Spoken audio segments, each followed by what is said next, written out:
देशाचं लक्ष ह्या बारामतीकडे गेले 50 वर्षापासून आहे. म्हणजे जसे पवारसाहेब खासदार झाले तेव्हापासून आम्ही विरोधकांनी पूर्ण प्रयत्न केले की त्यांना पाडण्याचा, आणि इथं चुरस होईल, चुरस निर्माण झाली बऱ्याचदा आणि पूर्ण देशी लढपण. ह्यावेळेस वेगळी चुरस आहे.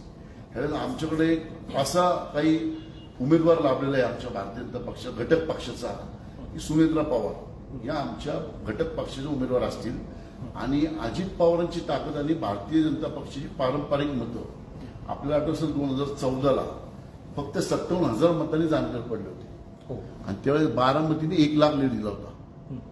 हा आकडा जर पाहिला तर बारामती म्हणजे राष्ट्रवादीचे अजितदादांच्याच मिसेस सुनीत्राताई जेव्हा उभं राहतील, सुनीत्रा वहिनी, तेव्हा आम्हाला खात्री आहे की आम्ही खडकवासला तुमचं टोटल बारामती मतदारसंघ हा इतक्या मताधिक्याने जिंकू ही खरा इतिहास भारतामध्ये आता घडेल.